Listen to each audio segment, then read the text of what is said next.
तो हमें कहा जाता है अवैध कॉलोनी में रह रहे हो आप लोग। मैं कहता हूँ अगर हम अवैध है तो हमारा वोट कैसे वैध है?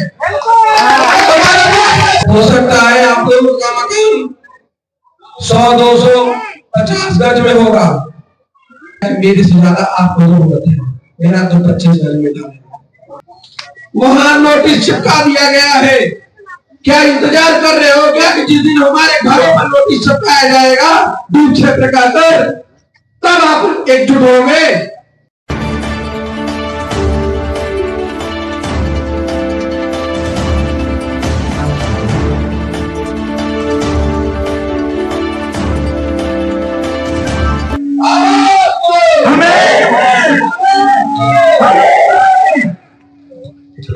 अभी आप देख रहे हैं कॉलोनी के अंदर रास्तों की स्थिति क्या बनी हुई है।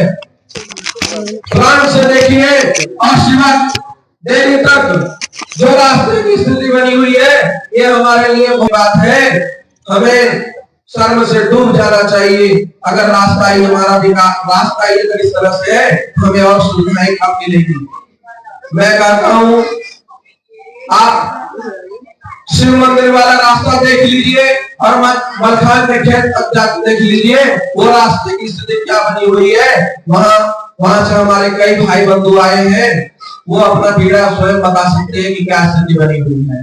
ऐसे बहुत सारे रास्ते हैं जिनकी स्थितियां बहुत खराब है। मैं कहूँ इस कॉलोनी के अंदर बिजली की जो स्थिति बनी हुई है वो बहुत बुरा स्थिति है। पूरे दिन लाइट नहीं आती, रात को 12-12 बजे तक लाइट नहीं आती। क्या हमें संगठित होकर हमें आवाज नहीं उठानी चाहिए? क्या हमें बिजली की सरकारी करनी चाहिए? करनी चाहिए कि नहीं करनी चाहिए? जो ये 11,000 के तार है, जो 11,000 के तार है, ये कभी भी टूट जाते हैं। क्या ये तार नहीं चेंज होने चाहिए? क्या आप यहाँ कोई आवाज नहीं है? यहाँ उठा के बोलो। मैं कह रहा हूँ ये 11,000 ये जो होने चाहिए और मीटर चालू होने चाहिए कि नहीं होने चाहिए? कई बार ऐसा बताया जा रहा है कि अब चालू होगा, लेकिन मीटर नहीं चालू हो रहा है। मीटर चालू होने चाहिए कि नहीं होने चाहिए? मैं कह रहा हूँ हमारे कॉलोनी के अंदर कोई भी सरकारी स्कूल नहीं है। कॉलोनी के अंदर सरकारी अस्पताल भी नहीं है। एक छोटा सा डिस्पेंसरी में नहीं है। करीब बोल रहा हूँ 5 लाख लोगों से ज्यादा नहीं रहते। मैं कहता हूँ आप लोग वोट नहीं देते हो गया? जब आप वोट देते हो तो आपका अधिकार नहीं है अस्पताल की? अस्पताल होने चाहिए कि नहीं चाहिए? मैं कह रहा हूँ जो खाली प्लॉट है वो कूड़े का ढेर बना हुआ है। बन रहा है कि नहीं बन रहा है? धीरे धीरे बन रहा है कि नहीं? कहीं न कहीं हमारे बीमारी का कारण है कि नहीं है? आने वाले समय में ये बहुत दिक्कत देगी। तो क्या हमें एक सफाई कर्मचारी नहीं चाहिए? चाहिए ना? क्या एक गाड़ी कूड़ा उठाने वाली गाड़ी वाला नहीं होना चाहिए हमारे कॉलोनी के अंदर? आना चाहिए ना?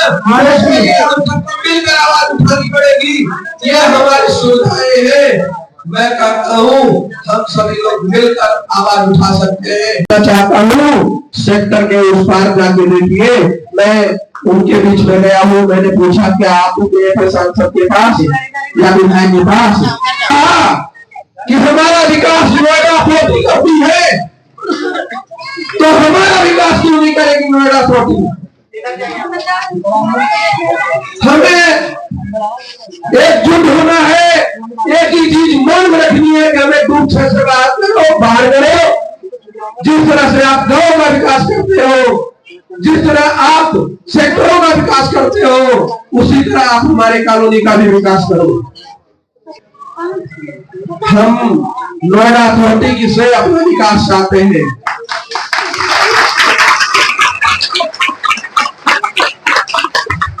हम युवाओं ने बैठकर सोचा कि इस विषय को लेकर हम धरना प्रदर्शन करेंगे, हम अपनी मांग करेंगे। बहुत ऐसे लोग हैं जो हमारा मनोबल तोड़ते हैं। ऐसा लगता है कि मैं उनसे मांग रहा हूँ। अभी अस्पताल की बात करूंगा तो कहेंगे जमीन कहाँ पर है? ऐसा लगता है कि मैं उनसे मांग कर समझ में नहीं आता। अरे भाई मैं एक बार पूछना चाहता हूँ आप लोगों से कि ये जो बड़े बड़े हाईवे बनते हैं क्या ये सरकार की जमीनें होती है? ये जमीनें होती है किसानों से खरीद कर हाईवे बनाया जाता है। तो क्या ये कश्मीर को बनाने के लिए क्या सरकार जमीन नहीं ले सकती है? हमारे कॉलोनी के अंदर बिल्कुल दे सकती है। ले सकती है कि नहीं ले सकती है? ले सकती है। अस्पताल को बनाने के लिए ले सकती है कि नहीं ले सकती है? ले सकती है। तो क्या इसके लिए हमें आवाज नहीं उठानी चाहिए? उठानी चाहिए। और मैं उन लोगों से बता देना चाहता हूँ मनोबल कमजोर करने की आवश्यकता। आज हम सभी संगठित हो रहे हैं। यहाँ से जो भी उठेगा एक चीज दिमाग में डाल लेगा, ये युवा अगर आवाज उठा रहे हैं तो इनका हाथ नहीं छोड़ना है। ये नहीं सोचना है कि किस पार्टी से है, किस धर्म से है, किस मजहब से है। आपको यही सोचना है कि ये कॉलोनी का युवा है, क्योंकि युवाओं को राजनीति से लेना देना नहीं होता है। युवाओं को बस एक ही चीज होता है, कॉलोनी के विकास। तो आप सभी से यही अनुरोध करता हूँ कि आप लोग संगठित रहे, एकजुट रहे। जो भी हमारी समस्याएं हैं उसको हम मिलजुल कर आवाज उठाएंगे। और जिस दिन ऐसी आवश्यकता पड़ी कि हमें धरना प्रदर्शन करने की, उस दिन भी आप लोगों का साथ चाहिए। मिलेगा कि नहीं मिलेगा? अपनी मां मिलेगा कि नहीं मिलेगा? मैं कहता हूं इससे बगल वाली कॉलोनी है बहरमपुर, वहां नोटिस चिपका दिया गया है। क्या इंतजार कर रहे हो क्या कि जिस दिन हमारे घरों पर नोटिस चिपकाया जाएगा दूर क्षेत्र का कर, तब आप एकजुट होंगे, तब आप संगठित होंगे। अगर हम अभी से संगठित होना शुरू कर दिए तो नोटिस चिपकाने वाले प्लांट तक ही रहेंगे, कॉलोनी में घुसना।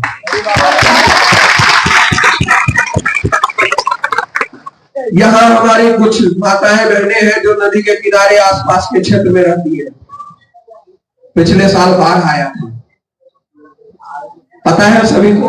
हाँ, पता है। अच्छी तरह से। उस बाढ़ की वजह से एक तो इनको अपना घर छोड़ना पड़ा, कुछ लोगों की जानें भी गई कॉलोनी के अंदर। आप लोगों को शायद नहीं पता होगा क्योंकि हम लोग संगठित नहीं रहते हैं। हमें वो दिखाया जाता है जो फोटोग्राफी या सोशल मीडिया के द्वारा बताया जाता है। लाखों रुपए का नुकसान हुआ है नदी के किनारे रहने वाले लोगों का। बिल्कुल है। किसी का सबरसेवर बैठ गया, किसी का मकान टूट गया। मैं पूछना चाहता हूँ क्या ये सांसद और विधायक का इतना भी नहीं था कि वो आकर इनका हाल जान सके?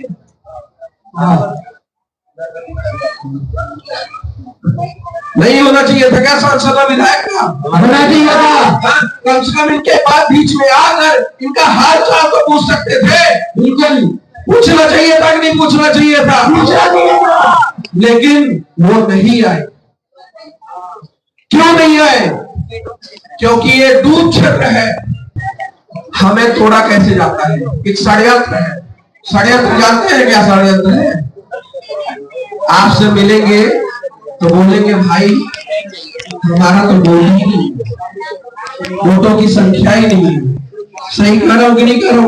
यही कहते हैं ना, कहते हैं भैया हमारा तो वोट ही नहीं है।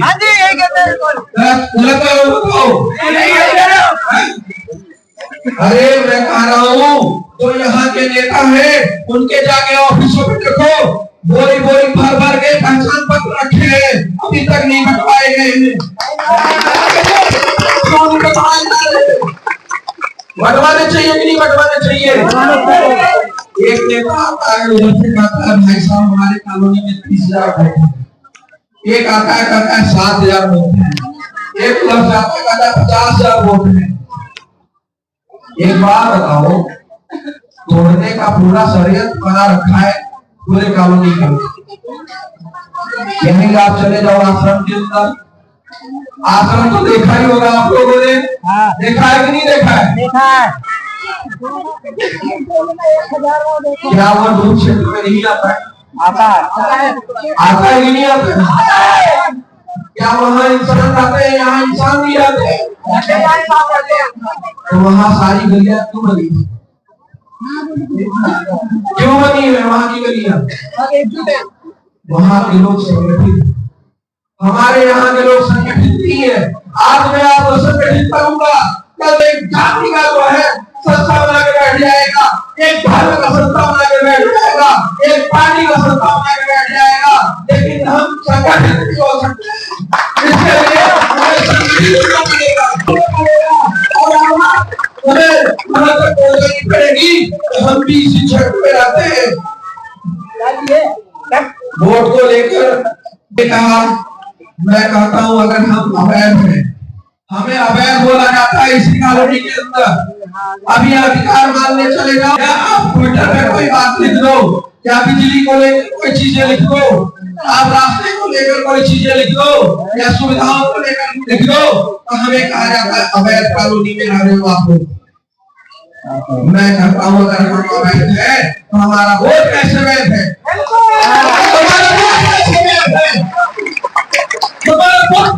होना चाहिए, कॉलोनी के अंदर बूथ नहीं होने चाहिए जहाँ वोट डालते हैं। बताओ, अरे 70 साल बसी हुई कॉलोनी लखनऊ में अकबरपुर में तोड़ दिया गया। 70 साल बसी हुई कॉलोनी को अकबरपुर में तोड़ दिया गया। मैं कहता हूँ अभी 20 साल हुआ है, सही करोगे नहीं?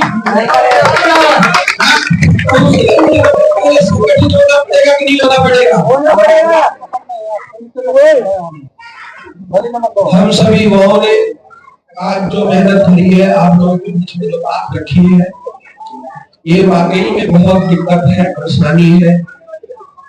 इसका कारण है कि हम संगठित नहीं है।